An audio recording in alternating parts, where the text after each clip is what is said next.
Hi, this is Daniel Scrivner here with a quick preview of our next book club episode, which comes out tomorrow.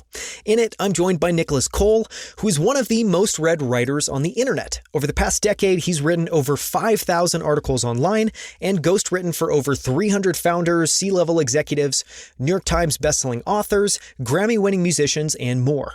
Nicolas Cole is also the co-founder of Ship 30 for 30, which is one of the largest cohort-based writing courses online, as well as the author of numerous books, including his latest, Snow Leopard, How Legendary Writers Create a Category of One. Listen as we decode category creation, including why it matters, how to do it well and how it's done poorly, and where to start your search for your own category of one. This is an incredible conversation. Here is one of my favorite moments from it.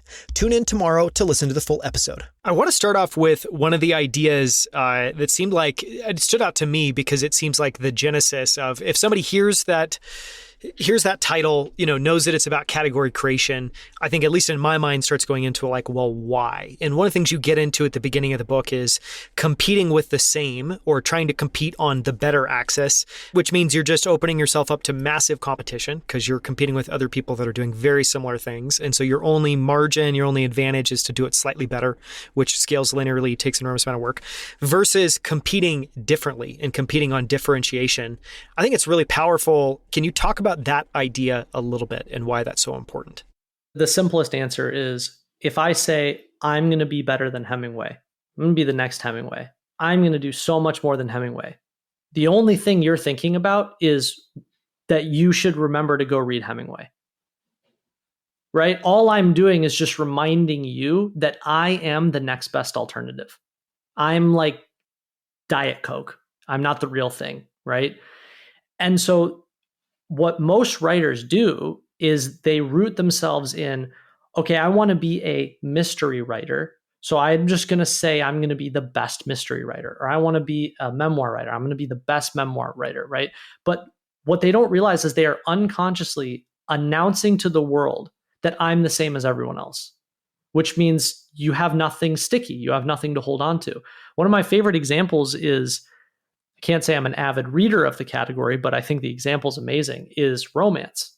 So if you come out and you go, I'm a romance writer, right? Well, there's a gazillion romance writers. But the moment you come out and say, I'm a military romance writer, immediately the reader has to make a decision, right? They're like, ooh, do I want to read a love story about, the guy who goes off to war and, leaves his honey at home, and right? It's all focused on military, right?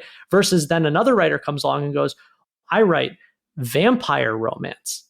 Ooh, all right. Whoa. Now I got to decide, do I want to watch vampires get it on? Right. Like, so the whole secret, it really isn't that complicated when you think about it. The whole secret is take the category. So if you're like, I love mysteries, take the category and what is the different modifier word that goes before or after it? And if you don't have a different modifier word, you are not different. You are under the same illusion as everyone else, which is if I'm good enough, if I am better, then I get the award. And you're not. You're just subjecting yourself to infinite competition. Yeah. It's super interesting. One of the things that obviously dawned on me, I think you touched on it a little bit in the book, is I think I would guess that part of why everybody defaults to competing with better or competing against some alternative and saying, I like this, I'm going to imitate it, I'm going to try to be better than them over time, is because of fear. Because obviously in being different, you're putting yourself out there and opening yourself up to massive fear of just what others will think, what others will say. Is that your takeaway of why we're all so afraid? And if not, what is your takeaway of why people are afraid to be different?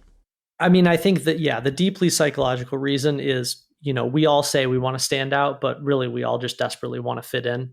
That's the deep psych answer. But I also think that, especially through the entrepreneurial lens, how most people, whether you're a writer, whether you're an entrepreneur, you want to start a business, what you do is you look for where there already are a bunch of people.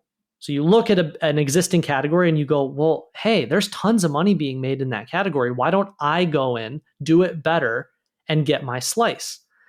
But this fails. It's kind of like pretending that gravity doesn't exist. You're failing to realize that when you step into that category, someone had to create that. Where did that come from, right? It didn't just magically appear. Someone created the category that now has a bunch of abundance floating around in it. Okay. So you walk into the room and you go, I'm better. And everyone looks at you and goes, you didn't invent this party, right? This isn't your house. What are you talking about? And so it's this flawed mindset of thinking, oh, I'm reducing my risk and I can capitalize and I can be the fast follower. And like all of it is denying the fact that you are subjecting yourself to competition and signing yourself up for an uphill battle where you have to try and convince every person in that party to leave that house and to go back to the suburbs with you to go to your house party. That's going to be very hard.